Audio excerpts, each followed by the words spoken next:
Hey guys, today we'll be going over why the Democrats are going to hold on to their Senate seat in the state of Georgia, currently held by Democratic incumbent Raphael Warnock, who is facing a strong challenge from Republican Herschel Walker. But really, looking at the race as a whole, the Republican Party is struggling so much more than they really should. If you look at the polling numbers in the state of Georgia, currently Warnock is ahead by 1.3% on average. Now, the state of Georgia will also have a governor's race, and if you look at the polls for that race, currently the GOP is ahead by 6.3%, with Brian Kemp leading over Stacey Abrams. So right now, really, the Democratic Party is in a very good position in the Senate race. They are probably going to lose the governor's race, but currently, Raphael Warnock is in a very good position in Georgia against Herschel Walker. 1.3% is a pretty significant margin. The polls in the state of Georgia have been very accurate in the last couple of elections. If you look at the election for the Georgia Senate runoffs in 2021, you'll see that in Georgia's regular Senate election, Jon Ossoff was leading by 1.8% in 2021,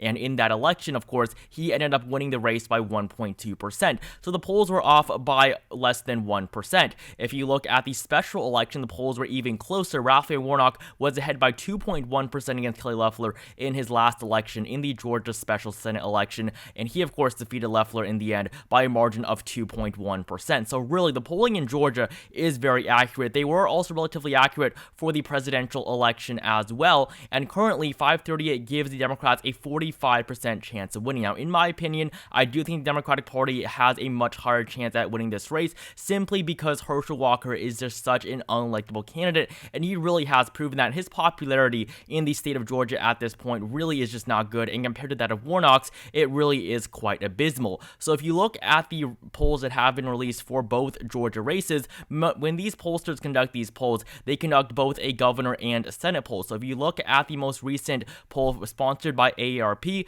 Brian Kemp leads by 7 points against Stacey Abrams. But if you look at the Senate poll that was released, this is the same poll, the same 500 likely voters were polled on who they support in both races, but on the Senate level, Raphael Warnock led by 3%. If you look at this A- rated Quinnipiac poll, Raphael Warnock leads by 10%, but on the governor's level, it was an even race. So really, the polling right now is really terrible for the GOP on the Senate level. Yes, Brian Kemp is doing surprisingly well. He's doing much better than he was last time, but on the Senate level, this really should be a race the GOP is winning in, but right now, they simply are not. And so if we take a closer look at the Quinnipiac poll that was released, it will start to reveal why the GOP is struggling so much here. Looking at the poll, of course, Warnock won it by 10%, with 54% of respondents saying they would vote for Raphael Warnock, and only 44% for Herschel Walker. Now, if you look at the other questions that were raised in this poll, this one asked for the opinion of Herschel Walker for voters. Only 37%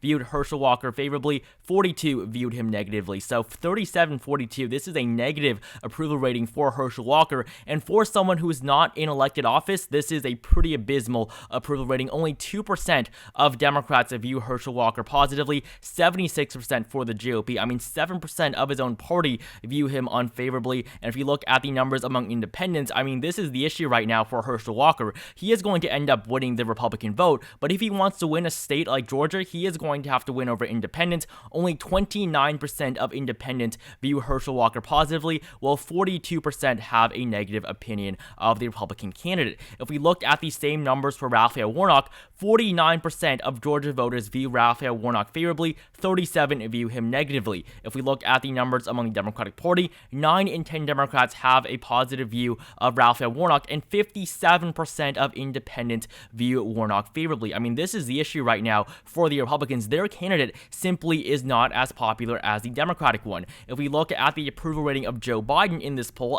Joe Biden's approval rating sits at 33% in the state of Georgia. He has a 60% disapproval rating. So really, Joe Biden is not crushing the Democratic Party currently in the state of Georgia. Raphael Warnock is winning because he is popular, and Herschel Walker is losing because he is unpopular, and whether or not Joe Biden is popular seems to not have that big of an effect on this race, because really, if we use the approval rating of Joe Biden, the Democratic Party would have absolutely no chance in this race. So Herschel Walker right now, despite Joe Biden, the Democratic president, being so unpopular in Georgia, he is still losing this race, and so that is why I mean, really, the GOP should be winning in this race, but the GOP is just doing so poorly right now that the Democratic Party actually leads by 1.3% in the polling average, and looking at the popularity of the Democratic candidate, I mean, you can clearly see why. And so looking at the betting markets in this race, currently the Democratic Party has a 54% chance at retaining their seat, 49% that it flips and goes for the Republicans. If we look at the trend line here, though, I mean, it's been an absolute shift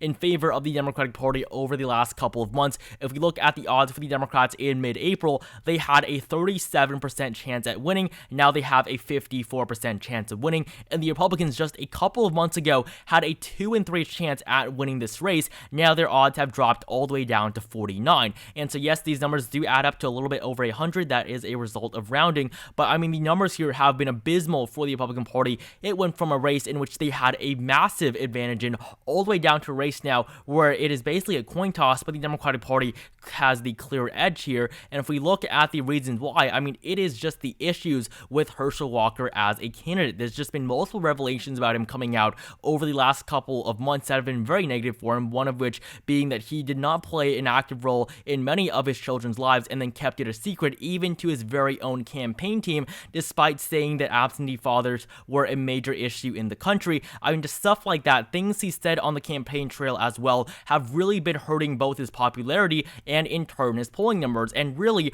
Herschel Walker should not be that unpopular. He is a famous football star in the state, very well known in the state of Georgia, and really the fact that he is not even in public office makes it so that it is pretty surprising that he is so unpopular in the state. But right now, looking at the odds here, he only has a 49% chance at winning. The numbers here have been absolutely abysmal for the Republican Party in the last couple of months. And the Democratic Party really does have the momentum right now in this race in Georgia. And if they can ride that into the general election in November, they do have a very, very good shot at holding on to their seat. And so fundraising is another key statistic to look at. And if we look at quarter 2 fundraising for 2022, this was from the beginning of April to the end of June, Raphael Warnock's campaign raked in more than $17.2 million.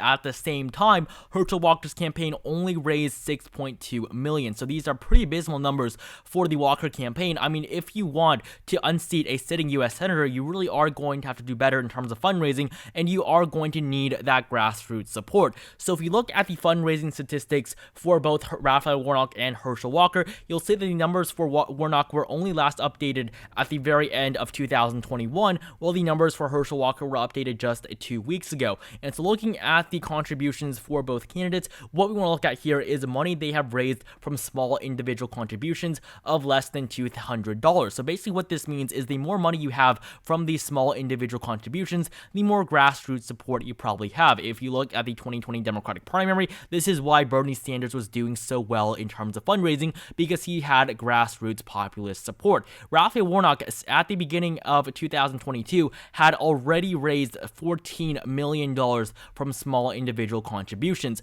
If we look at the numbers for Herschel Walker that were just updated at the end of June, he's only raised $6.6 million from small individual contributions so far. So the fundraising numbers really are not looking good for Herschel Walker, mainly a result of the fact that he simply does not have grassroots support in the state. The momentum right now is on the Democratic side, and the popularity is also on the Democratic side in terms of the two candidates in this race. If we look at the primary result for the Republicans on the Democratic side, of course, it was a very easy victory for Raphael Warnock, but on the Republican side, Herschel Walker only won 68% of the vote in his primary. He had the support of Mitch McConnell, Donald Trump, basically the entire Republican establishment across the country in favor of his campaign. Now, if we look at the governor's race here, of course, Stacey Abrams won uncontested, but if we look at the governor's primary where Donald Trump put so much money and support behind David Perdue, Brian Kemp won his primary with 74% of the vote. Without Donald Trump's support and many key